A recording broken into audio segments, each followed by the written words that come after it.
कहानी की शुरुआत होती है हमारे प्रोटैगनिस्ट से, जिसकी हालत बेहद खराब थी।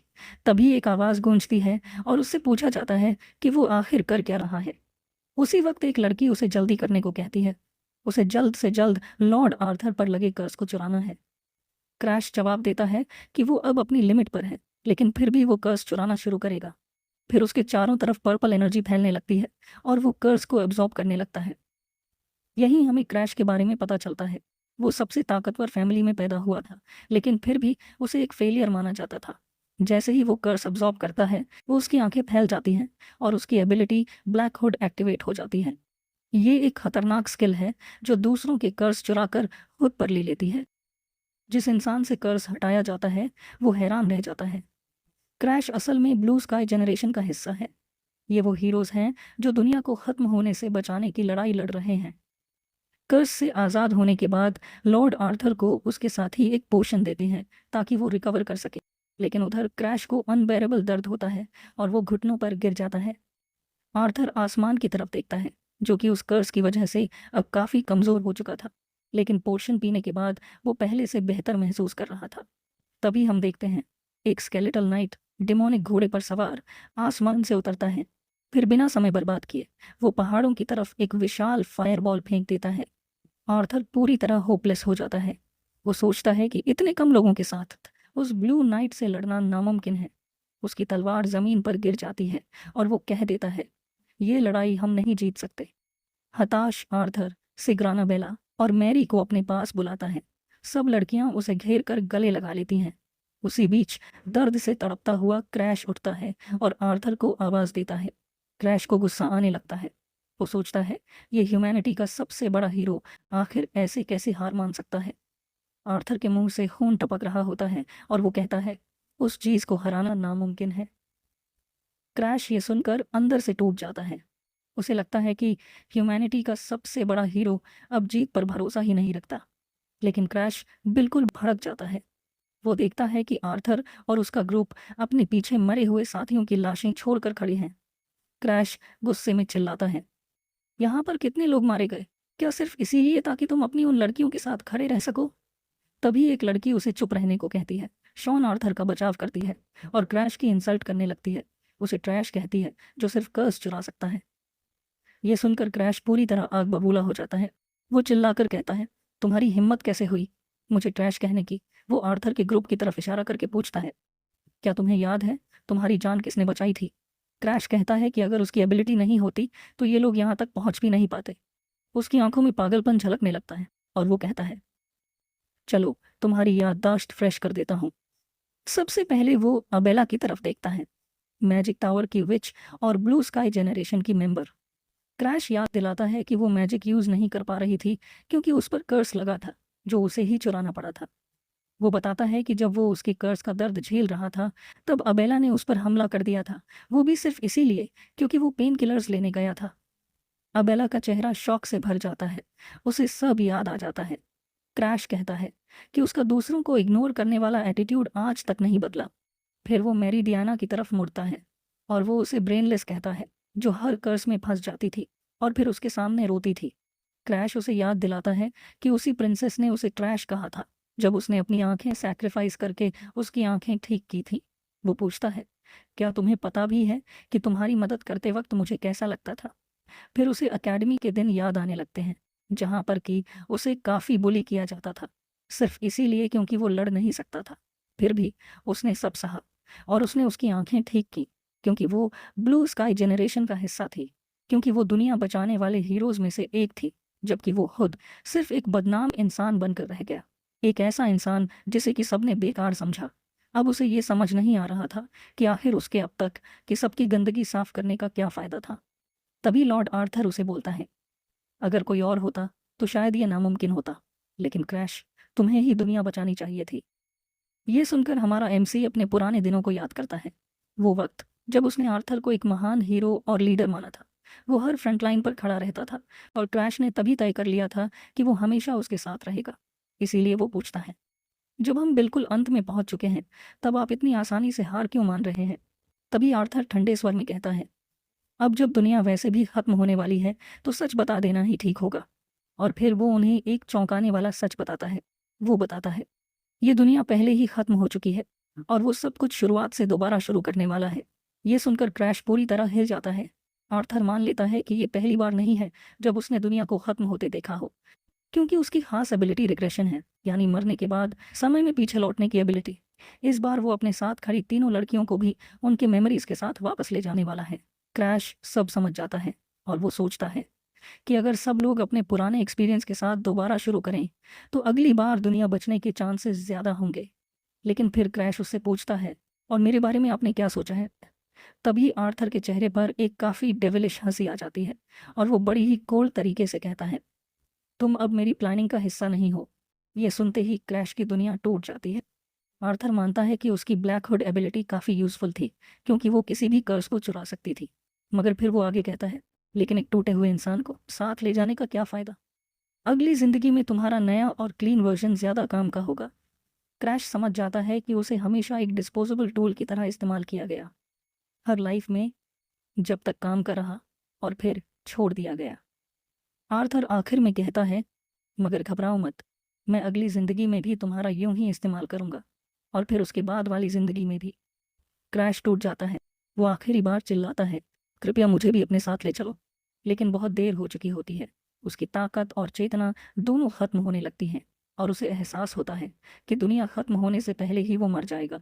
लेकिन तभी उसके दिमाग में एक बात आती है कि ब्लैक हुड टेक्निक सिर्फ कर्सेस नहीं, बल्कि एबिलिटीज़ भी चुरा सकती है। अब उसके पास खोने को कुछ नहीं बचा था। वो पूरी ताकत झोंक देता है और अपनी एबिलिटी एक्टिवेट करता है। उसी पल आर्थर और वो तीनों लड़कियां रिग्रेशन शुरू कर देते हैं। लेकिन तभी क्रैश के शरीर से काली बैंगनी एनर्जी निकलती है और सीधे आर्थर पर टूट पड़ती है। क्रैश हंसता है। उसकी चाल काम कर गई थी। वो रिग्रेशन एबिलिटी चुरा रहा था। आर्थर काफ़ी ज़्यादा डर जाता है और मन ही मन सोचता है, क्या इसने अभी भी हार नहीं मानी? क्रैश हंसते हुए कहता है, मैंने भी तुम्हारे साथ अनगिनत दुनिया खत्म होते देखी हैं, और हर बार जब मैं बेकार हो गया तुम मुझे छोड़ गए। अब तुम्हारी बारी है। वो नीले नाइट की तरफ इशारा करता है। दुनिया तो वैसे भी खत्म होने वाली है। आर्थर को उसकी आंखों में पागलपन दिखता है, लेकिन क्रैश को अब किसी बात का फर्क नहीं पड़ता और वो कहता है, अगर तुम दुनिया नहीं बचाओगे तो अगली ज़िंदगी में मैं इस दुनिया को बचाऊंगा। और फिर रिग्रेशन एक्टिवेट हो जाती है। उसकी चेतना समय के पार बहने लगती है। अचानक वो एक बच्चे के रोने की आवाज़ से जागता है। चारों तरफ एक आलीशान कमरा, सब कुछ बहुत जाना पहचाना लगता है। धीरे धीरे उसे समझ आता है वो फिर से बच्चा बन चुका है। सिस्टम कंफर्म करता है, रिग्रेशन कंप्लीट, एज 13 ईयर्स। अब कहानी की असली शुरुआत होती है। दुनिया में एक फिनोमिनन है, वर्ल्ड इरोजन, जिससे एनवायरनमेंट बदल जाता है और दूसरे डायमेंशन के मॉन्स्टर्स दुनिया में घुस आते हैं। ये मॉन्स्टर्स इंसानों जैसे भी दिखते हैं और अलग अलग भयानक रूप रखते हैं। आम इंसान इनके सामने कुछ नहीं कर सकते, सिर्फ भाग सकते हैं या मदद की गुहार लगा सकते हैं। लेकिन कुछ लोग होते हैं जो तलवार और मैजिक से इनका सामना करते हैं। यही हैं वो हीरोज़ जो अपनी जान जोखिम में डालकर दुनिया को बचाने की कोशिश करते हैं। और हमारा क्रैश भी इसी का हिस्सा था। कमज़ोर बॉडी होने के बावजूद जो सिर्फ कर्सेस सील कर सकती थी, वो इस जनरेशन में शामिल हुआ। लेकिन असल में उसका इस्तेमाल बस एक कर्स एब्जॉर्बर की तरह किया गया और आखिर में उसे धोखा दे दिया गया। अपनी मिजरेबल जिंदगी को याद करते करते वो अचानक बिस्तर पर जाग जाता है। पूरा कंफ्यूज्ड होकर वो इधर उधर देखता है और पहचान जाता है, ये उसका पुराना कमरा है। उसे मौसम अजीब लगता है। पहले सर्दी थी और अब तेज गर्मी। वो समझ जाता है कि ये एज्योर पाइन मैंशन है, वही जगह जहाँ वो बचपन में रहता था। इसका मतलब साफ था, उसका आखिरी गैम्बल काम कर गया था। उसने सच में आर्थर की रिग्रेशन एबिलिटी स्टील कर ली थी। ये सोचकर वो शॉक्ड भी होता है और रिलीव्ड भी। लेकिन उसके दिमाग में सवाल आता है, वो एबिलिटी स्टील कैसे कर पाया? लोग सोचते हैं कि ब्लैक हुड एक फ्री स्किल है, लेकिन उसमें एक बहुत बड़ा फ्लॉ है। किसी की एबिलिटी स्टील करने के लिए एक लॉक अनलॉक करना पड़ता है। ये लॉक इस बात पर डिपेंड करता है कि सामने वाला उस चीज़ को कितनी वैल्यू देता है। अगर कोई चीज़ ओनर के लिए बहुत प्रेशस है तो उसे स्टील करना बेहद मुश्किल हो जाता है। जितनी ज़्यादा वैल्यू उतनी ज़्यादा कंडीशंस। लेकिन जब उसने आर्थर से रिग्रेशन स्टील की, कोई लॉक आया ही नहीं। इसका मतलब सिर्फ एक था, आर्थर खुद इस एबिलिटी से छुटकारा पाना चाहता था। ये सोचकर एमसी को यकीन नहीं होता। हीरो ऑफ ह्यूमैनिटी इतनी पावरफुल एबिलिटी को छोड़ना चाहता था। उसे याद आता है कि आर्थर कई बार अजीब बिहेव करता था, जैसे दुनिया को बचाना उसके लिए कोई बोरिंग काम हो। बार बार एक डूम्ड वर्ल्ड को अकेले रीसेट करना शायद उसकी सैनिटी तोड़ चुका था। आर्थर के लिए रिग्रेशन अब एक ब्लेसिंग नहीं बल्कि एक कर्स बन चुका था। इसीलिए वो मेमोरीज लड़कियों को देकर खुद पीछे हटना चाहता था। इसका मतलब साफ था, आर्थर रिग्रेशन के बिना उस रूइंड वर्ल्ड में फंस गया था और ब्लू नाइट के उस अटैक में वो मर चुका होगा। एमसी बिटर हंसी हंसता है और वो कहता है, मैंने वो स्किल ले ली जिसे वो फेंकना चाहता था, उसे थैंकफुल होना चाहिए। उसके दिमाग में पुरानी यादें उमड़ पड़ती हैं, कैसे सब उसे इग्नोर करते थे, कैसे उसकी सफरिंग किसी को दिखती ही नहीं थी। गुस्से और आंसुओं के साथ वो आर्थर को कर्स करता है और वो कहता है, जो किया उसका फल मिला। वो शीशे में खुद को देखता है, करीब 10 साल का, छोटा कद, लेकिन एज के हिसाब से ठीक ठाक मसल्स। वॉलहाइम फैमिली में सरवाइव करने के लिए उसने रोज ट्रेनिंग की थी। उसे याद आता है, ये प्रूविंग सेरेमनी के बाद का समय है जहां हर फैमिली मेंबर का फेट तय होता है। बाकियों को गॉड्स चुनते हैं, लेकिन उसे किसी गॉड ने नहीं चुना। रिजल्ट फैमिली से निकाल दिया गया और फेलियर्स की जगह एज्योर पाइन मैंशन भेज दिया गया। अब वो फिर से यही है, फैमिली का सबसे बड़ा फेलियर। लेकिन फ़र्क ये है कि अब सिर्फ वही जानता है कि दुनिया ख़त्म होने वाली है। खिड़की से बाहर देखते हुए वो आने वाली तबाही की झलक देखता है, भयानक मॉन्स्टर्स, बर्बाद दुनिया। गुस्से में वो खिड़की पर मुक्का मारता है और वो कहता है, मैं रोने के लिए वापस नहीं आया। ये सवाल नहीं कि वो कर सकता है या नहीं, उसे करना ही होगा, क्योंकि अगर दुनिया खत्म हुई तो वो भी उसके साथ खत्म हो जाएगा। दृढ़ नज़र के साथ वो फैसला करता है, लड़ाई अब शुरू होगी। अचानक कोई उसे यंग मास्टर कहकर बुलाता है और तभी एक बूढ़ा बटलर सामने आता है। उसे देखकर प्रोटैगनिस्ट खुश हो जाता है। ये अरियोटो था। अरियोटो इस मैंशन का इकलौता बटलर था जिसने उसे तब भी संभाला जब पूरी फैमिली उसे एक फेलियर मानती थी। लेकिन उसी पल उसे एक भयानक सच्चाई याद आती है। उसे याद आता है, यही अरियोटो था जिसने उसके भाई के आदेश पर उसे जहर दिया था। उसकी आंखों में एक अजीब सी पागलपन भरी चमक आ जाती है। वो सोचने लगता है, इस बार ये बूढ़ा आदमी कब जहर देगा। यही वो इंसान था जिसने उसे 14 साल की उम्र में जहर पिलाया था और उसे बिट्रियल का पहला सबक सिखाया था। इसके बाद उसे एक एक करके वो सारे लोग याद आते हैं जिन्होंने कभी ना कभी उसे धोखा दिया था। असल में उसकी अपनी फैमिली भी उससे नफरत करती थी। उसे ऐसा ट्रीट किया जाता था जैसे वो कोई इंसान ही ना हो। दूसरी तरफ दो आदमी हैरान खड़े थे। उनकी आंखों के सामने एक सिर्फ 15 साल की लड़की नाइट्स को आसानी से हरा रही है। ये थी शार्लट वॉलहाइम, प्रोटैगनिस्ट की बड़ी सौतेली बहन और एक सच्ची सोर्ड सेंट। दोनों आदमी उसकी तारीफ करते हैं। ऐसा टैलेंट 1000 साल में एक बार पैदा होता है। लेकिन वहीं उसका दूसरा सौतेला भाई बरुइन वॉलहाइम जल भुन रहा था। शार्लेट की तारीफ सुनकर उसकी आंखों में नफरत चमक उठती है। वो कसम खाता है कि वो उसकी पूरी ब्लड लाइन को मिटा देगा। लेकिन वो जानता था कि शार्लेट बहुत बड़ा रिस्क है और उसकी माँ भी बेहद ताकतवर है। तो उसके पास सिर्फ एक ही ऑप्शन बचता है, फैमिली का सबसे बेकार इंसान, प्रोटैगनिस्ट। वो तय करता है कि अपनी योजना की शुरुआत उसी से करेगा। फिर वो आरियोटो से बात करता है। वो कहता है कि क्रैश की वजह से बटलर का रास्ता भी ब्लॉक्ड है।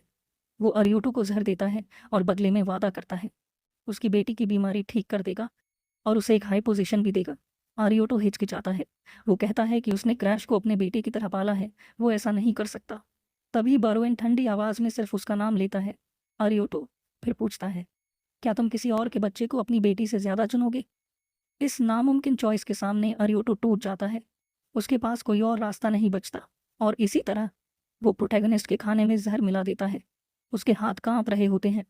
प्रोटैगनिस्ट शौक में अरियोटो को देखता है और उसे एक पास मेमोरी याद आने लगती है जिसमें कि वो अरियोटो को देखता है। वो घायल है और उसकी बाहों में गिर रहा है। अपनी आखिरी सांसों में अरियोटो माफ़ी मांगता है। वो पछताता है कि उसने उस लड़के को धोखा दिया जिसे वो अपना बेटा मानता था।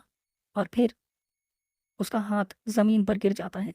सब कुछ खत्म हो जाता है। टूट चुका प्रोटैगनिस्ट सोचता है, आखिर उसने ऐसा क्या किया था जिससे कि उसे इतना दर्द झेलना पड़ा। असल सच्चाई ये थी कि अरियोटो गिल्ट सह नहीं पाया और उसने वही जहरीला खाना खुद खा लिया था। अब प्रेजेंट में प्रोटैगनिस्ट अरियोटो के सामने खड़ा है। बटलर अनजान बनने की कोशिश करता है, लेकिन क्रैश उससे कहता है, आखिर तुम्हें क्या लगा कि मुझे कुछ पता नहीं चलेगा? वो कहता है, अगर मैं फेलियर ना होता तो तुम्हें कभी ऐसा आदेश नहीं मिलता। आरियोटो हैरान हो जाता है। उसे लगा था कि लड़का रोएगा, गुस्सा करेगा, लेकिन उसका रिएक्शन बिल्कुल अलग था। क्रैश उसे अपने साथ चलने को कहता है, फिर एक अजीब सा आदेश देता है, दीवार काटो। क्रैश उसे चुनौती देता है कि ये काम उसके लिए आसान होना चाहिए। एरियोटो बिना हिचक हमला करने की तैयारी करता है। वो एक विशाल तलवार निकालता है जो गहरे बैंगनी रंग की ऑरा से चमक रही होती है। तलवार बेहद ताकतवर लगती है। एक सटीक वार में वो लाइब्रेरी की दीवार काट देता है। दीवार में एक परफेक्ट छेद बन जाता है और उसके पीछे एक सीक्रेट पैसेज निकल आता है। क्रैश उसकी तारीफ करता है। एरियोटो चौंक जाता है। वो समझ जाता है कि एमसी ऐसे बर्ताव कर रहा है जैसे उसे सब कुछ पहले से पता हो। उसे एहसास होता है कि आज का ये लड़का कल वाले लड़के से बिल्कुल अलग है। फिर एमसी एक बंद दरवाजे के सामने रुकता है। एरियोटो सोचता है कि इस दरवाजे के पीछे क्या है।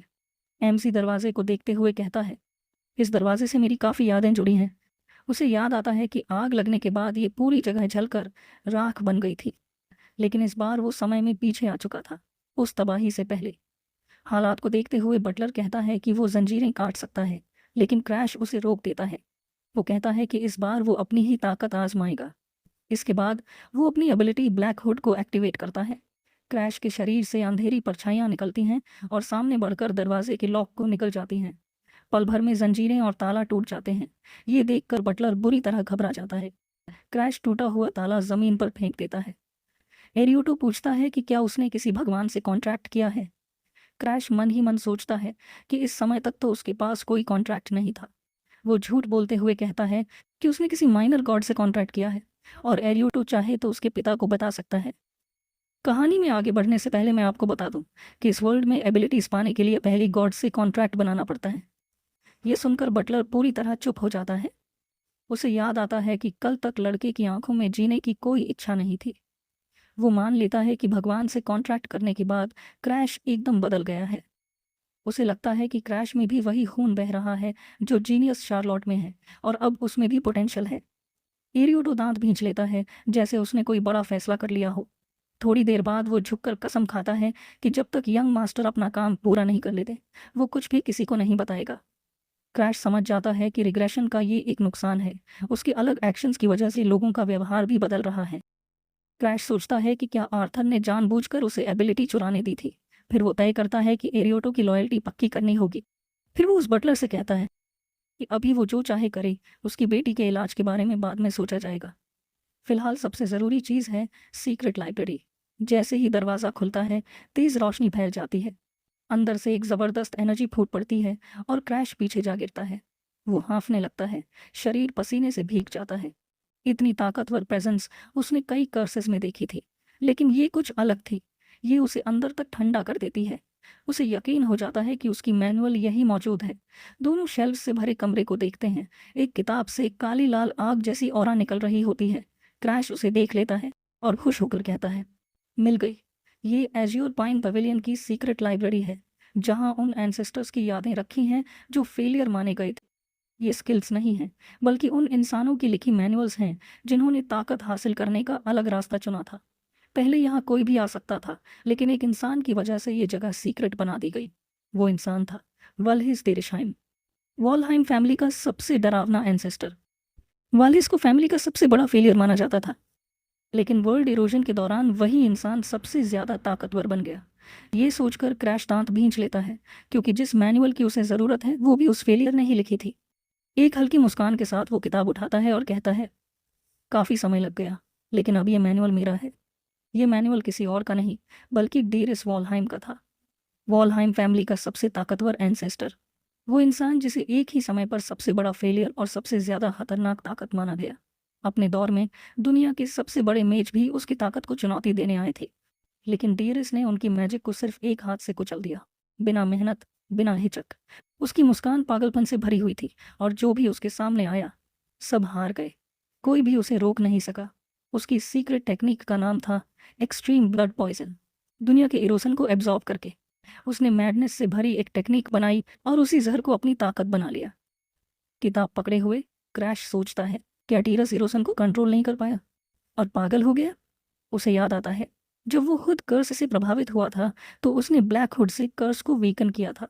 तभी उसे समझ आता है, अगर वो ब्लड वेनम को डायरेक्टली कंट्रोल नहीं कर सकता तो वो दो कर्सेस को एक दूसरे के खिलाफ इस्तेमाल कर सकता है। एक कर्स दूसरे कर्स को दबाएगा, दोनों ताकतें टकराएंगी और उनसे एक नई ताकत पैदा होगी। क्रैश की आंखें चमक उठती हैं। अगर डेरिस ऐसा बन सकता है तो मैं भी बन सकता हूँ। वो आरियोटो की तरफ देखता है और उसका नाम लेता है। क्रैश साफ आदेश देता है, आज से एज्योर पाइन मैंशन में कोई भी दाखिल नहीं होगा, किसी भी हाल में नहीं। आरियोटो बिना सवाल पूछे झुक जाता है और उसके उस आदेश को मान लेता है। और उसी पल वो फैसला कर लेता है, अब वो बरोएन का नहीं, क्रैश का आदमी है। दूसरी तरफ बरोएन गुस्से में सब कुछ तोड़ रहा होता है। उसे पता चलता है कि आरियोटो ने उसका ऑफर ठुकरा दिया। वो अखबार में शार्लेट की तारीफ देखकर और भड़क जाता है। उसके लिए शार्लेट और क्रैश दोनों उसकी आंखों में चुभते हैं। उसकी बहन लिलिश भी नफरत भरी नज़रों से देख रही होती है। बरोएन के दांत गुस्से से भींग जाते हैं। वो एक सर्वेंट को आदेश देता है, एज्योर पाइन मैंशन जाकर पता करो। लेकिन सर्वेंट लौट कर बताता है, अंदर जाने नहीं दिया गया, बटलर ने रास्ता बंद कर रखा है। ये सुनकर बरोएन पागल हो जाता है। वो क्रैश को एरोगेंट फेलियर कहता है। उसी वक्त एज्योर पाइन मैंशन के अंदर क्रैश एक पर्पल ऑरा में बैठा मेडिटेट कर रहा होता है। एक पंच मारते ही उसे एहसास होता है, मैं एक्सपर्ट लेवल तक पहुंच गया हूँ।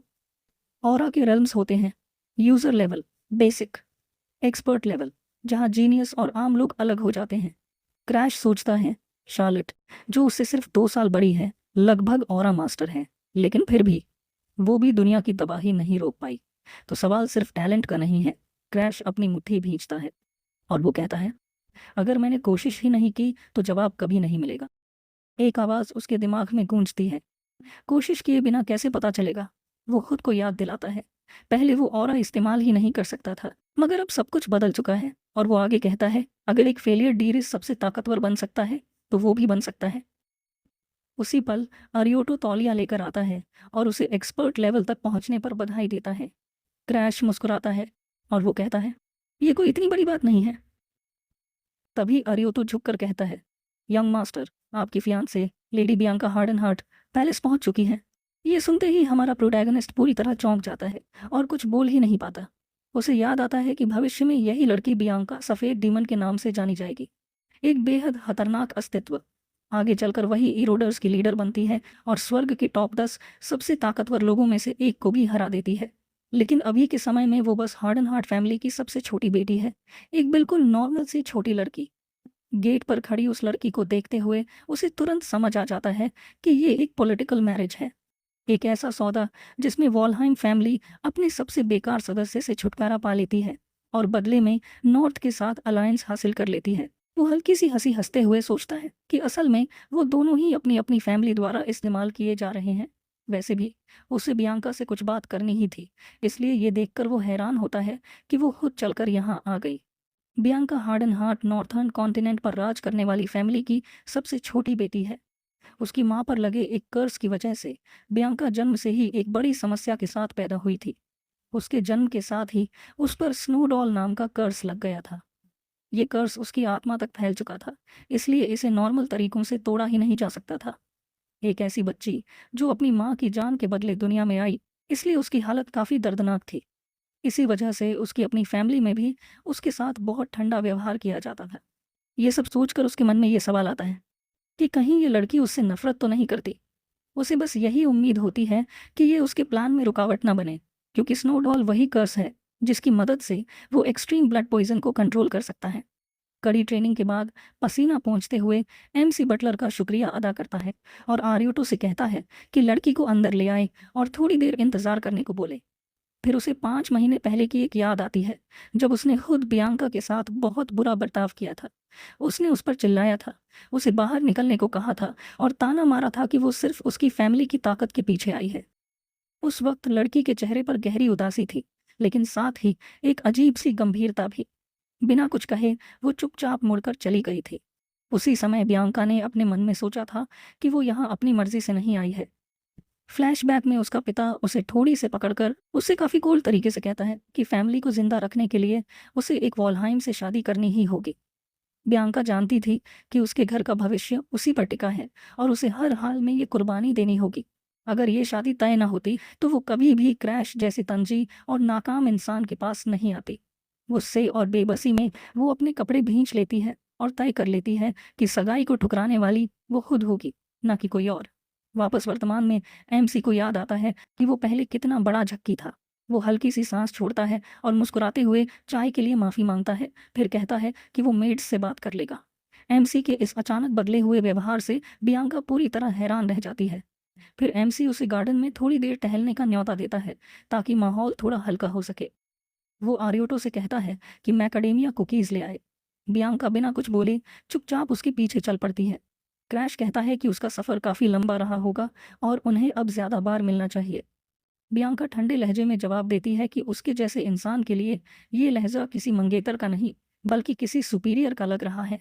वो बिना कुछ और बोले उसे शक भरी नज़रों से देखने लगती है। बियांका के मन में साफ है, कुछ गड़बड़ है। क्रैश बिल्कुल बदला बदला लग रहा है और उसने तो कभी कहा भी नहीं था कि उसे कुकीज़ पसंद है। इधर क्रैश बगीचे को देखता हुआ उसकी खूबसूरती की तारीफ कर रहा होता है। तभी बियांका अचानक सवाल पूछ देती है, क्या तुम सच में वही क्रैश हो?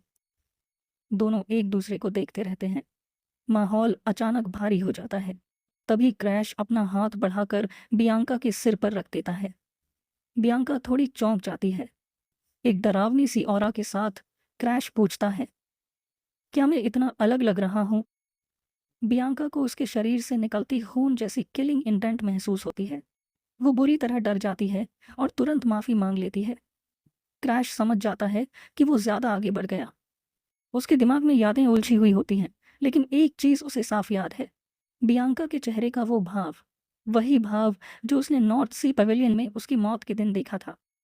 हालात संभालते हुए क्रैश बहाना बनाता है और कहता है कि उसने किसी गॉड से कॉन्ट्रैक्ट किया है। बियांका ये बात मान लेती है और उसे बधाई देती है। क्रैश मौका देखकर कहता है कि उसे उससे एक प्रपोजल करनी है। बियांका चौंक जाती है और सोचती है कि शायद वो एंगेजमेंट तोड़ने की बात करेगा। क्रैश तुरंत माफ़ी मांगता है और कहता है कि अगर वो उससे शादी नहीं करना चाहती तो वो समझ सकता है। बियांका को वो थोड़ा इनसिक्योर लगने लगता है।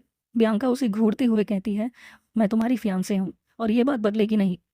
क्रैश का दिल थोड़ा भर आता है। उसे याद नहीं कि आखिरी बार किसी ने उससे इतनी सच्चाई से बात कब की थी। खुद को संभालते हुए वो कहता है कि उसकी नई अवेकेंड एबिलिटी से वो कुछ कर सकता है। स्माइल करते हुए वो हाथ आगे बढ़ाता है और कहता है, मैं तुम्हारा स्नो डॉल कर्स लेना चाहता हूँ। बियांका सन्न रह जाती है। उसे याद है कि कितने बड़े बड़े एक्सपर्ट्स भी उसका कर्ज नहीं हटा पाए। वो पूछती है, क्या तुम सच में कर्ज लेने की बात कर रहे हो? क्रैश हाँ कहता है और ये भी जोड़ देता है कि बदले में एंगेजमेंट भी तोड़ी जा सकती है। ये सुनकर बियांका के मन में मिसअंडरस्टैंडिंग पैदा हो जाती है। वो सोचती है कि क्रैश अपने परिवार से परेशान है, इसलिए शायद अपनी भावनाएं मिटाना चाहता है। उसे डर लगने लगता है कि कहीं क्रैश मानसिक रूप से टूट तो नहीं रहा। उसे एक मेज की बात याद आती है। जब कोई इंसान अपनी लिमिट पर पहुंचता है तो उसका दिमाग बीमार हो सकता है। वो इंसान बदल सकता है या खुद को नुकसान पहुंचा सकता है। इसी सोच के साथ बियांका उसका हाथ पकड़ लेती है। वो कहती है, तुम ठीक हो जाओगे। तुम्हें अपने इमोशंस काबू में करने के लिए किसी कर्ज की ज़रूरत नहीं है। क्रैश पूरी तरह कंफ्यूज्ड हो जाता है। वो कहता है कि वो सब गलत समझ रही है। बियांका चेतावनी देती है कि वो उससे बार बार मिलने आएगी। क्रैश पूछता है, क्यों? तुम तो मुझे पसंद नहीं करती। बियांका जवाब देती है, मैं किसी खतरे में पड़े इंसान को छोड़ नहीं सकती। क्रैश समझ जाता है, वो जिद्दी है और पूरी तरह गलत समझ बैठी है। अब जब वो कोऑपरेट ही नहीं कर रही, क्रैश फैसला करता है, वो ज़बरदस्ती कर्ज चुराएगा। उसकी ब्लैक हुड एबिलिटी एक्टिवेट होती है। बैंगनी रंग की एनर्जी बियांका को चारों तरफ से घेर लेती है। बियांका के हाथों में भी एक ज़बरदस्त शक्ति इकट्ठा होने लगती है, जैसे वो आने वाली चीज़ के लिए खुद को तैयार कर रही हो। तभी एक अनलॉक कंडीशन सामने आती है। क्रैश की आंखें फैल जाती हैं। वो पूरी तरह चौंक जाता है। कर्ज चुराने की कंडीशन असल में बहुत सिंपल थी, बियांका का दोस्त बनना। ये समझते ही हमारे एमसी को एहसास होता है कि ये एक डबल लॉक है। ये कर्ज उसके साथ जन्म से जुड़ा हुआ है। वो सोचता है कि उसका दोस्त बनना उसका फियांसे बनने से भी ज़्यादा मुश्किल है, क्योंकि बियांका के अंदर इमोशंस ही नहीं है। इसलिए वो फैसला करता है कि वो उसे अपने पास ही रखेगा ताकि उसका ट्रांसफॉर्मेशन रोका जा सके और सही मौका मिलते ही कर्ज भी चुरा लिया जाए। एक तीर से दो निशाने। इसी वजह से वो बियांका की बात सुनने के लिए मान जाता है और बोलता है कि उसे उससे बार बार मिलना अच्छा लगेगा। बियांका कहती है कि वो पहले अपने पिता से बात करेगी और फिर वापस आएगी। वो उसे जाते हुए देखता है और सोचता है कि तब तक वो सीक्रेट मैनुअल्स पढ़ेगा। अगले ही दिन वो देखता है कि मैंशन के सामने बॉक्सेस से भरी एक कार्ट आकर रुकती है। कई लोग सामान उतारने लगते हैं। तभी एक आवाज़ आती है और हमारा एमसी चौंक जाता है। वो बियांका होती है। वो कैजुअली बोलती है कि उसने आज से यहीं रहने का फैसला कर लिया है। ये सुनकर एमसी पूरी तरह शॉक में चला जाता है। कुछ समय बाद जब वो सोकर उठता है तो उसे एहसास होता है कि उसके पास कोई सो रहा है। वो देखता है बियांका उसके साथ सो रही होती है। एमसी सोचता है कि क्या ये अब आदत बन गई है। वो जम्हाई लेते हुए बोलता है कि अगर किसी ने देख लिया तो गलत मतलब निकाल लेंगे। बियांका उठती है, उसे ग्रीट करती है और उल्टा उससे पूछती है कि वो यहाँ क्यों है। ये सुनकर क्रैश थोड़ा इरिटेट हो जाता है। इसके बाद हम कुछ देर बाद का सीन देखते हैं, जहाँ पर कि क्रैश अब पूरी तरह से ट्रेनिंग पर फोकस करने लगता है ताकि अपनी नई डार्क एनर्जी को कंट्रोल कर सके। उसे एहसास होता है कि बियांका के आने के बाद कई महीने गुजर चुके हैं। वो उस दिन को याद करता है जब बियांका आई थी और बोली थी कि अब वो यहीं रहेगी। वो तब भी शॉक में था और उससे कह रहा था कि वो उसका ख्याल रखेगा। उसने पूछा था कि क्या वो सच में शिफ्ट हो चुकी है, तो बियांका ने कहा था कि उसके फैमिली ने तुरंत परमिशन दे दी। एमसी को चिंता हुई कि सिर्फ 12 साल की उम्र में इतनी दूर रहना उसके लिए ठीक रहेगा या नहीं। लेकिन फिर उसे समझ आया, बियांका के अंदर इमोशंस नहीं है, इसलिए फैमिली से दूर रहना उसे अफेक्ट ही नहीं करता। वो सोचता है कि शायद यही उनके दोस्त बनने की सबसे अच्छी कंडीशन है। ट्रेनिंग करते करते उसे एहसास होता है कि साल खत्म होने वाला है और लाहलिन एकेडमी खुलने वाली है। रिग्रेशन से पहले यही एकेडमी ब्लू स्काई जनरेशन को ट्रेन करती थी। अपने पुराने साथियों को याद करते ही उसके दांत गुस्से से भीग जाते हैं, मगर फिर एक खतरनाक मुस्कान के साथ वो सोचता है, उसे उनकी वीकनेसेस पता हैं और वो उनकी स्किल्स भी चुरा सकता है। अगले साल वो 14 का हो जाएगा, मतलब उसके पास सिर्फ 1 साल है स्ट्रांग बनने के लिए। लेकिन वो नोटिस करता है कि उसकी टैलेंट ग्रोथ लिमिट पर पहुंच रही है। वो सोचता है कि कहीं बिगिनर लेवल ही उसकी लिमिट तो नहीं। इस बैरियर को तोड़ने के लिए उसे बियांका का कर्स चुराना होगा और ब्लड पॉइजन को मास्टर करना होगा। जब वो अपने रूम से बाहर निकलता है तो बियांका वहीं बैठी मिलती है। वो पूछता है, फिर से मेरा इंतज़ार कर रही थी? बियांका हाँ में जवाब देती है और कहती है कि वो उसे अकेला नहीं छोड़ सकती। ये सुनकर एमसी थोड़ा टेंस हो जाता है। गर्मी से ही बियांका उसे हर जगह फॉलो कर रही है, यहाँ तक कि बाथरूम तक। एमसी सोचता है कि ये लड़की उसे दोस्त कब मानेगी। वो उसे बाहर खेलने के लिए बुलाता है, लेकिन तभी आर्यो तो बीच में आ जाता है और उसे यंग मास्टर कहकर बुलाता है। बटलर बताता है कि स्टार सेंचुरी से इनविटेशन आया है। एमसी क्यूरियस हो जाता है। ये 1 साल में एक बार होने वाली पार्टी होती है जहाँ माइनर्स फ्रेंडशिप्स बनाते हैं। क्रैश को इवेंट याद आता है और वो बटलर को थैंक्स बोलता है। वो सोचता है कि रिग्रेशन से पहले वो एक रिक्लूज था, इसीलिए उसकी मेमोरीज थोड़ी धुंधली है। सीरियस होकर वो सोचता है कि आगे क्या करना चाहिए। उसे लगता है कि उसका भाई वहाँ होगा, इसलिए वो जाने का फैसला करता है ताकि आरियोटो फिर से मैनिपुलेट ना हो। एमसी इनविटेशन एक्सेप्ट करता है। बियांका भी कहती है कि वो भी जाएगी। बटलर वॉर्न करता है कि वहाँ लोग एमसी को काफ़ी क्रिटिसाइज करेंगे। क्रैश कहता है कि बियांका भी टारगेट बन सकती है, तो उसका वहाँ ना जाना ही बेहतर होगा। लेकिन बियांका साफ मना कर देती है। वो कहती है कि वो उसके साथ ही जाएगी, किसी भी हालत में। आंखों में चमक के साथ वो बोलती है, अपने पार्टनर को प्रोटेक्ट करना एक फियांसे की ड्यूटी होती है। एमसी उसके सिर पर हाथ फेरता है और कहता है कि वो सिर्फ उसकी चिंता करता है। बियांका थोड़ी सोच में पड़ जाती है और उसकी आंखों में फिर वही पिटी वाली नज़र देखती है। वो सोचती है कि पिछले कुछ महीनों में क्रैश उसके साथ अजीब तरह से बहुत अच्छा रहा है। वो हमेशा पूछता है कि उसे क्या खाना है, उसे ठंड न लगे इसलिए ढक देता है। ये वार्मथ उसे बहुत सुकून देती है, क्योंकि उसके अपने घर में उसे ऐसा प्यार कभी नहीं मिला। इतना कि उसे अब उसकी पहली बुरी इंप्रेशन भी याद नहीं रहती। इसी वजह से वो दृढ़ आवाज़ में कहती है, मुझे अब तुमसे नफरत नहीं है और मैं जाऊंगी। बियांका साफ कर देती है कि ये फियांसे होने की वजह से नहीं, बल्कि उसकी अपनी मर्जी है। ये सुनकर एमसी पूरी तरह स्पीचलेस हो जाता है। वो बस चुपचाप उसकी बात मान लेता है। कुछ ही देर में कैरेज एक विशाल हॉल के सामने रुकती है और हम देखते हैं हमारे क्रैश और बियांका भी उस कार्ड में होते हैं। तभी क्रैश पूछता है, क्या ये जेरू हॉल है? बियांका उसकी गोद में सो रही होती है और वो सोचता है कि इतनी फेमस जगह रेंट करने के लिए लोगों के पास सच में बहुत पैसा होगा। आखिर नोबल्स को इसलिए रिस्पेक्ट मिलती है क्योंकि वो आम लोगों की जगह वर्ल्ड इरोजन से लड़ते हैं। लेकिन वो सोचता है, जो लोग सिर्फ पार्टीज में इंटरेस्ट रखते हैं, क्या वो सच में स्टर्न का फ्यूचर हो सकते हैं? उसे पूरा यकीन है कि स्टार सेंचुरी में डिसेंट लोग बहुत कम होंगे। तभी अनाउंसर अनाउंस करता है, लॉर्ड क्रैश वॉलहेम और लेडी बियांका हार्डन हार्ट का आगमन हुआ है। लोग फुसफुसाने लगते हैं, नॉर्थ की ब्यूटी को वॉलहेम फैमिली के फेलियर से बांध दिया गया। क्रैश को नकली चापलूस नोबल्स के बीच रहना बहुत इरिटेट करता है। तभी एक लड़का, जिसके कैट ईयर्स होते हैं, पार्टी में किसी इंटरेस्टिंग को नोटिस करता है। वो अपने साथियों से कहता है कि बाकियों के उलट यहाँ कुछ असली नोबल्स भी आए हैं। ये है बराक हॉगमा, टाइगर बॉय, भविष्य का ब्लू स्काई जनरेशन मेंबर। तभी हम एल्फिन अमीलिया को देखते हैं, जो कि उसके पास खड़ी थी। और आखिर में वह एनेक्स ब्लेजर, लकड़ी के धनुष वाला लड़का भी मौजूद था, जो आगे चलकर स्टारिन के 3 हीरोज में से एक बनने वाला था। प्रोटैगनिस्ट को महसूस होता है कि ये तीनों उसे घूर रहे हैं और वो सोचने लगता है कि आखिर इनकी दिलचस्पी उसमें क्यों है। उसे अचानक याद आता है पिछली पार्टी का सीन, जहाँ शार्लेट खुलेआम डींगे मार रही थी कि उसे कोई हरा नहीं सकता। उसकी बहन ने अपनी ताकत दिखाकर स्टार सेंचुरी को पूरा गार्बेज डंप कह दिया था। उसे सब इतना बोरिंग लगा कि उसने छोटे क्रैश से कह दिया था कि वो अगले साल वापस नहीं आएगी। अब वर्तमान में अजीब सा माहौल देखकर प्रोटैगनिस्ट समझ जाता है कि उसकी बहन ने यहाँ भी कुछ न कुछ हंगामा जरूर मचाया होगा।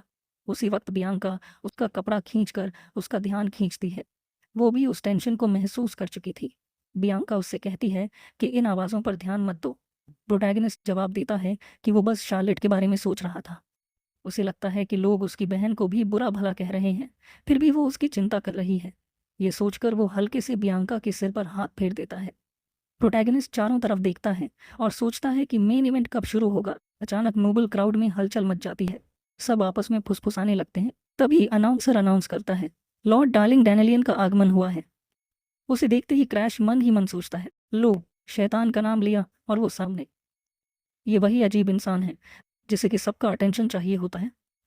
फ्लैशबैक में डैन फेलियन प्रोटैगनिस्ट को पूरी तरह कर्सेस से ढका हुआ देखता है और चौंक जाता है। वो हाथों से उसके कर्सेस को एग्जामिन करने लगता है जैसे उसे सब आता हो। मुस्कुराते हुए वो कहता है कि इरोजन कर्सेस के लिए उसके पास इलाज है। फिर वो प्रोटैगनिस्ट का चेहरा पकड़कर पूछता है कि क्या वो क्योर के बदले उसका टेस्ट सब्जेक्ट बनना चाहेगा। जवाब का इंतजार किए बिना वो उसका चेहरा हिलाने लगता है और कहता है कि क्या बोलने की भी ताकत नहीं बची। अचानक अजीब सी एनर्जी निकलती है। प्रोटैगनिस्ट डरते हुए उसे रोकने की कोशिश करता है, लेकिन डैन फेलियन पागलों की तरह हंसते हुए एक्सपेरिमेंट जारी रखता है। प्रोटैगनिस्ट उसे धक्का देकर दूर करता है और चिल्लाता है, लेकिन एल्केमिस्ट बस हंसता रहता है। यही था प्रोटैगनिस्ट का पहला सामना उस आदमी से जो आगे चलकर दुनिया का सबसे बड़ा एल्केमी किंग कहलाया। वर्तमान में पार्टी में डैनियलियन सबको ग्रीट करता है। लोग कहते हैं कि वो जानबूझकर देर से आया ताकि सबका ध्यान उसी पर जाए। प्रोटैगनिस्ट सोचता है कि अटेंशन का भूखा आदमी ऐसी पार्टी मिस कैसे कर सकता है। प्रोटैगनिस्ट बियांका को बुलाकर उसे खोल देता है और कहता है कि थोड़ी देर यहीं रुको। बियांका मुंह में भरे खाने के साथ हाँ में सिर हिलाती है, जो काफ़ी क्यूट लगता है। थोड़ी देर बाद प्रोटैगनिस्ट आगे बढ़ता है। डैनियलियन सोचता है कि ये लड़का कौन है। एनेक्स ग्लेजर पहचान लेता है, ये क्रैश वॉलहाइम है। अमीलिया कहती है कि ये दिखने में बिल्कुल शार्लेट जैसा है। ये सुनते ही सबका ध्यान उस पर चला जाता है।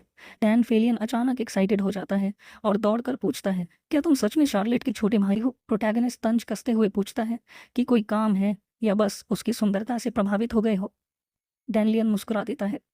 वो कहता है कि उसने सुना है कि प्रोटैगनिस्ट वर्ड इरोडर्स पर रिसर्च कर रहा है। प्रोटैगनिस्ट मुस्कुराकर पूछता है कि क्या इससे उसकी इंटरेस्ट जागी है। डैनियलियन उसे प्रोवोकेटिव ब्रैड कहता है और चेतावनी देता है कि अब वो उसके रेडार पर आ गया है। फिर वो हथियारों की तरफ देखकर उसकी उम्र पूछता है। डैनियलियन तलवार उठाकर उसे टेस्ट करने की तैयारी करता है। प्रोटैगनिस्ट बताता है कि वो 13 साल का है। एल्केमिस्ट हैरान होकर कहता है कि उसकी ऑरा किसी बच्चे जैसी नहीं है। अचानक डैनियलियन तलवार फेंकता है। प्रोटैगनिस्ट इंस्टिंक्टिवली उसे हवा में ही पकड़ लेता है और अगले ही पल एक तेज हमले को ब्लॉक कर देता है। गुस्से में वो पूछता है कि आखिर वो कर क्या रहा है। डैन फेलियन हंसते हुए कहता है कि वो बस शार्लेट के भाई को टेस्ट करना चाहता है। प्रोटैगनिस्ट अंदर ही अंदर सोचता है कि ये आदमी सिरदर्द है। लड़ते हुए भी एल्केमिस्ट उसे याद दिलाता है कि वो कुछ कहना चाहता था। प्रोटैगनिस्ट पूरी ताकत से काउंटर करने की तैयारी करता है। डैनियलियन हैरान होकर पूछता है कि एक स्किललेस फेलियर इतनी अच्छी फाइट कैसे कर रहा है। प्रोटैगनिस्ट जवाब देता है, वो रोज ट्रेनिंग करता है। फिर वो कर्स न्यूट्रलाइजेशन रिसर्च का जिक्र करता है। ये सुनकर डैन फेलियन पूरी तरह शॉक हो जाता है।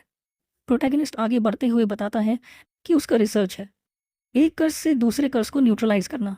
ये सुनकर डैनियलियन वहीं पर रुक जाता है, तलवार पकड़े सोच में डूब जाता है।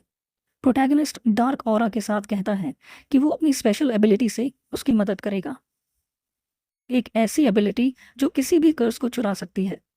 डैनियलियन डर जाता है, फिर मुस्कुराकर सोचता है कि अगर ये सच है तो ये उसकी थ्योरी साबित करने का परफेक्ट मौका है। वो पूछता है कि बदले में क्या चाहिए। प्रोटैगनिस्ट शांत होकर कहता है उसे बस कर्सेस के लिए मेडिसिन चाहिए। मन ही मन प्रोटैगनिस्ट सोचता है कि सिर्फ एबिलिटीज चुराकर जीतना मुमकिन नहीं। ब्लू स्काई जनरेशन भी डिस्ट्रक्शन नहीं रोक पाई थी, इसलिए एक फेलियर को हर पॉसिबल तरीका अपनाना होगा। डैन फेलियन सोचता है कि ये भाई बहन एक तरफ जीनियस हैं और दूसरी तरफ पूरा पागलपन। थोड़ा संभलकर वो प्रोटैगनिस्ट से पूछता है कि क्या वो एक सवाल पूछ सकता है। डैनिलियन फिर प्रोटैगनिस्ट से पूछता है कि क्या वो न्यूली ओपन्ड लेंस एकेडमी जाने वाला है। एक सिनिस्टर स्माइल और डार्क ऑरा के साथ प्रोटैगनिस्ट जवाब देता है कि ये तो ऑब्वियस है कि वो जाएगा। लॉर्ड एल्केमिस्ट डैनिलियन काफ़ी एक्साइटेड हो जाता है। वहीं प्रोटैगनिस्ट सोचता है कि एकेडमी स्किल से भरी पड़ी होगी और वो वहाँ से बहुत कुछ स्टील कर पाएगा। डैनिलियन डील एक्सेप्ट कर लेता है और कहता है कि उसके बगल वाली जगह अभी खाली है। प्रोटैगनिस्ट मन ही मन सोचता है कि ये आदमी आज भी बिल्कुल नहीं बदला, लेकिन प्रोटैगनिस्ट कहता है कि उसके पास एक और बात है। वो डिस्कलरेशन डिजीज़ के बारे में पूछता है, एक ऐसी बीमारी जिसमें पहले स्किन नीली काली पड़ जाती है और अंत में मौत हो जाती है। प्रोटैगनिस्ट सीधे डैनिलियन से कहता है कि वो इस इनक्यूरेबल डिजीज़ का इलाज बनाए। डैनिलियन चिल्ला उठता है कि ये इम्पॉसिबल है, लेकिन प्रोटैगनिस्ट जानता है कि फ्यूचर में यही इलाज उसी आदमी ने बनाया था। वो मुट्ठी भींचकर पूरी कन्विक्शन के साथ डैनिलियन की आंखों में देखता है और कहता है कि उसे पूरा भरोसा है, वो कर सकता है। डैनिलियन की प्राइड को चोट लगती है, लेकिन वो मुस्कुरा देता है। दोनों फिस्ट बम्प करते हैं जैसे पुराने दोस्त हों। फिर क्रैश उससे कहता है कि जब क्योर तैयार हो जाए तो मैंशन आकर उससे मिले। जाने से पहले वो अचानक पूछ बैठता है, आखिर तुम मुझे देखकर यूं ब्लश क्यों कर रहे हो। फिर बिल्कुल पास आकर डैनिलियन बताता है कि उसे पुरुष भी पसंद है। ये सुनते ही प्रोटैगनिस्ट शॉक में आ जाता है और हॉल से भाग जाता है। भागते हुए वो सोचता है कि डैनिलियन हमेशा से ही अजीब इंसान रहा है। थोड़ी देर बाद प्रोटैगनिस्ट रुकता है और पीछे देखता है, लगता है उसने पीछा छुड़ा लिया है, लेकिन तभी उसकी एक्सप्रेशन सीरियस हो जाती है। उसी पल पार्टी के बीच हंगामा मच जाता है। एक रैंडम नोबल बियांका का हाथ जोर से पकड़ लेता है। बियांका मदद के लिए प्रोटैगनिस्ट को पुकारती है। उसकी आंखों में ठंडी चमक होती है, वो साफ इरिटेटेड है। अगले ही पल प्रोटैगनिस्ट हवा में उछलकर उस नोबल के चेहरे पर एक जबरदस्त लात दे मारता है। नोबल उड़ते हुए जमीन पर गिर जाता है। प्रोटैगनिस्ट गुस्से से उसे घूरता है और डार्क ऑरा के साथ पूछता है, तूने ये करने की हिम्मत कैसे की। वो और ज्यादा गुस्से में दोहराता है कि उसने उसकी फियांसे को जबरदस्ती पकड़ने की कोशिश की। नोबल डर से कांपने लगता है। प्रोटैगनिस्ट चिल्लाता है कि उसने एक 12 साल की लड़की पर हाथ डाला है और उसे ट्रैश कहता है। डरा हुआ नोबल सफाई देता है और बताता है कि उसने ये सब प्रिंसेस क्लॉडिया के आदेश पर किया है। ये नाम सुनते ही प्रोटैगनिस्ट पूरी तरह शॉक में आ जाता है। वो नोबल इस बात को कंफर्म करता है कि प्रिंसेस ने ही उसे बियांका को लाने के लिए भेजा था, लेकिन जब बियांका ने विरोध किया तो उसने ज़बरदस्ती करने की कोशिश की। क्रैश बियांका की तरफ देखता है, जो चुपचाप खड़ी होकर सब कुछ देख रही होती है। सबसे छोटी बेटी होने के साथ साथ वो कर्स्ड भी थी, इसलिए नोबल सोसाइटी हमेशा उसे नीची नज़र से देखती आई थी। प्रिंसेस आमतौर पर सिर्फ अपने भरोसेमंद सर्वेंट से ही मिलती थी, इसीलिए क्रैश को ये बात अजीब लगती है कि प्रिंसेस अचानक बियांका को बुलाए। वो थोड़ी देर सोचता है और समझ जाता है कि इस कहानी में कुछ तो बहुत गलत है। उसे एहसास होता है कि ये मामला जितना बाहर से दिख रहा है, असल में उससे कहीं ज़्यादा कॉम्प्लिकेटेड है। इस पूरे हंगामे के पीछे कोई और कनेक्शन ज़रूर है। तभी क्रैश के चेहरे पर हल्की सी मुस्कान आती है। उसे असली मास्टरमाइंड याद आ जाता है, काई एनेक्स। वही आदमी जो हमेशा उसकी बहन शार्लेट के पीछे पड़ा रहता था। पार्टी में शार्लेट से बुरी तरह हारने के बाद एनेक्स उसे नफरत भी करने लगा था, लेकिन साथ ही वो उसकी ताकत से बहुत ज़्यादा प्रभावित भी था। शार्लेट को सीधे हराना उसकी बस की बात नहीं थी, इसलिए उसने सबसे आसान निशाना चुना, क्रैश। क्रैश इस बेवकूफ़ी भरे प्लान पर हल्की सी मॉकिंग हंसी हंसता है, लेकिन जैसे ही उसे याद आता है कि एनेक्स ने बियांका को इसमें घसीटा है, उसका गुस्सा भड़क उठता है। क्रैश उस नोबल से कहता है कि वो चलने को तैयार है। नोबल काफ़ी कंफ्यूज्ड हो जाता है। क्रैश आगे साफ शब्दों में कहता है कि वो प्रिंसेस से मिलने नहीं बल्कि एनेक्स से मिलने जा रहा है। ये सुनते ही नोबल पूरी तरह हैरान रह जाता है। क्रैश उस नोबल से कहता है कि हालांकि वो प्रिंसेस को सर्व करता है, लेकिन वो ये तक नहीं जानता कि वो असल में किसके आदेश मान रहा है। उसकी इंट्यूशन बेहद खराब है। इतना कहकर क्रैश बियांका का हाथ पकड़ता है और उसे अपने साथ चलने को कहता है, नोबल को वहीं पीछे छोड़ते हुए। दोनों साथ साथ हॉल से बाहर की तरफ चलते हैं, उस हंगामे से दूर जो अभी अभी हुआ था। चलते हुए क्रैश बियांका से पूछता है कि उसने नोबल के साथ जाने से इनकार क्यों किया। क्रैश पहले से जानता था कि असली मास्टरमाइंड कौन है, क्योंकि उसे रिग्रेशन से पहले की यादें थीं। लेकिन वो ये समझ नहीं पा रहा था कि सिर्फ 12 साल की बियांका ने रॉयल ऑर्डर को क्यों नहीं माना।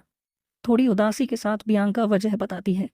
वो कहती है कि उसने इसलिए मना किया क्योंकि क्रैश ने उससे कहा था कि वो उसका साथ न छोड़े। ये सुनकर क्रैश अंदर से काफ़ी इमोशनल हो जाता है और हल्की सी मुस्कान देता है। वो उसके सिर पर हाथ फेरता है और कहता है कि उसने बहुत अच्छा किया। एक दरवाजे के पास पहुंचते ही उन्हें बिल्ली जैसे कानों वाला एक लड़का स्ट्रेच करते हुए दिखता है। वो काफ़ी एनर्जेटिक लगता है और जैसे पहले से उनका इंतज़ार कर रहा हो। वो उन्हें ग्रीट करता है और क्रैश बताता है कि वो एनेक्स से मिलने आया है। बराक कंफर्म करता है कि एनेक्स ने कहा था कि अगर क्रैश आए तो उसे अंदर जाने दिया जाए। क्रैश उसे पहचान लेता है। ये बराक होगमा है, टाइगर बॉय, जो आगे चलकर एक हीरो बनेगा। उसे याद आता है कि बराक डुअल विल्डिंग सोर्ड्समैन है और उसकी पर्सनैलिटी काफ़ी अनस्टेबल है।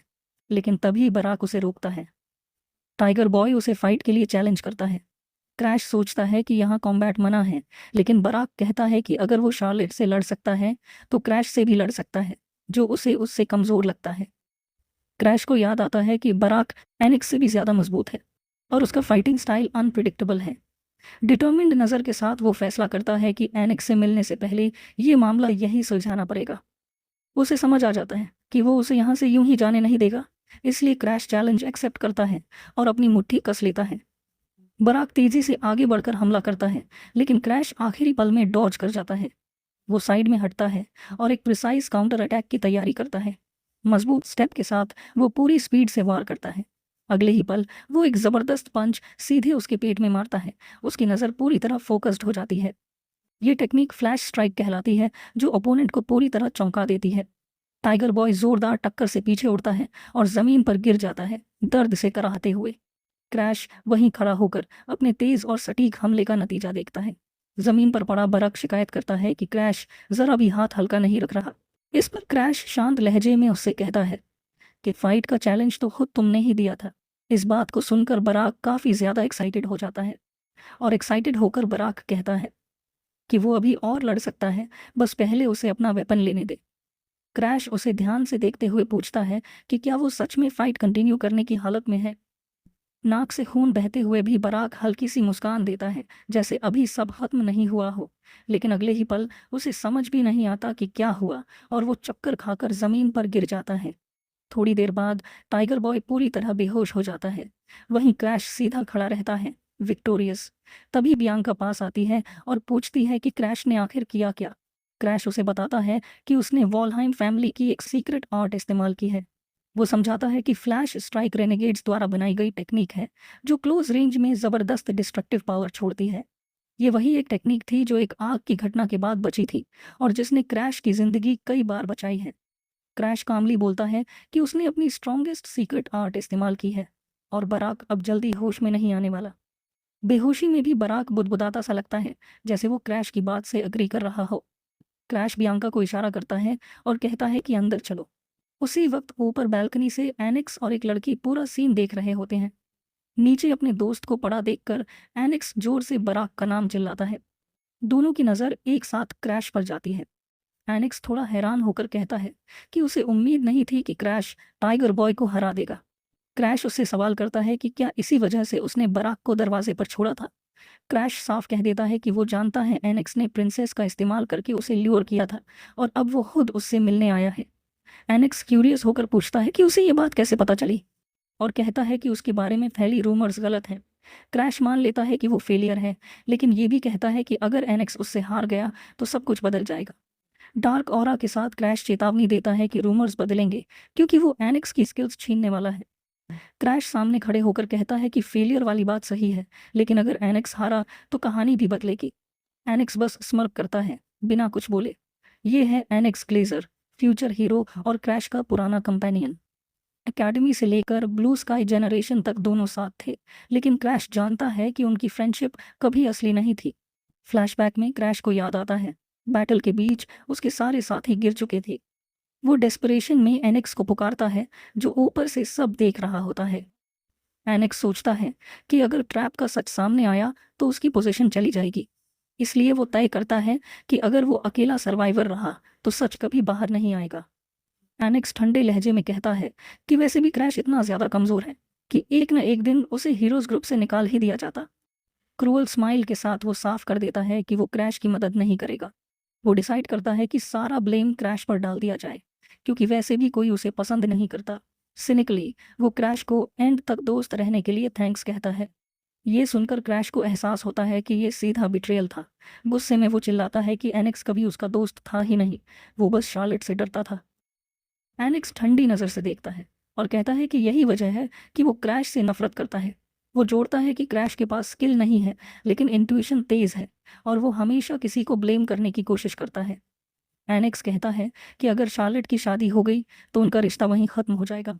वो पीठ मोड़ लेता है, फिर रुक कर मुस्कुराता है और कहता है कि शार्लेट एक ही दिन शादी और फ्यूनरल नहीं चाहेगी। क्रैश उसे कोसता है। धीरे धीरे उसकी ताकत जवाब देने लगती है, हाथ क्लिफ से फिसलने लगता है। आखिरी पल में क्रैश सोचता है, क्या ये सच में उसका अंत है? तभी वहाँ पर आर्थर आ जाता है, उसे बचाता है और पूछता है कि वो ठीक है या नहीं। यहीं से उनकी टीम बनती है। प्रेजेंट में लौटते हुए क्रैश सोचता है कि वही पल उसकी बैड लक की शुरुआत था। आर्थर की वजह से एनेक्स जनरेशन से बाहर हुआ और बाद में प्रिंसेस से शादी करने की कोशिश करने लगा, लेकिन अब हालात बदल चुके थे। हल्की सी मुस्कान के साथ एनेक्स कहता है कि क्रैश का सामने बात करने का तरीका उसे काफ़ी हद तक शार्लेट जैसा लगता है। ये सुनते ही क्रैश समझ जाता है कि एनेक्स आज भी वैसा ही है। क्रैश तुरंत बोलता है कि उसकी बहन का नाम लेने की ज़रूरत नहीं है। अगले ही पल उसके शरीर से पर्पल ऑरा निकलने लगता है और वो बिना रुके आगे बढ़ता है, पूरी ताकत से अटैक करने के लिए तैयार। क्रैश कहता है कि वो बिल्कुल अपनी बहन जैसा है, जो भी फाइट सामने आएगी वो पीछे नहीं हटेगा। लेकिन एनेक्स बस ठंडी मुस्कान के साथ उसे देखता रहता है, ज़रा भी परेशान हुए बिना। क्रैश हमला करता है, मगर एनेक्स तुरंत लकड़ी की एक शाखा बनाकर अटैक को रोक लेता है।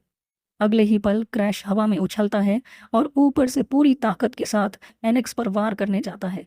तभी जमीन से कई लकड़ी की शाखाएं निकलती हैं और क्रैश के शरीर को मिड एयर में जकड़ लेती हैं। काफ़ी कोशिश के बाद क्रैश खुद को छुड़ाता है और ज़मीन पर आकर लैंड करता है।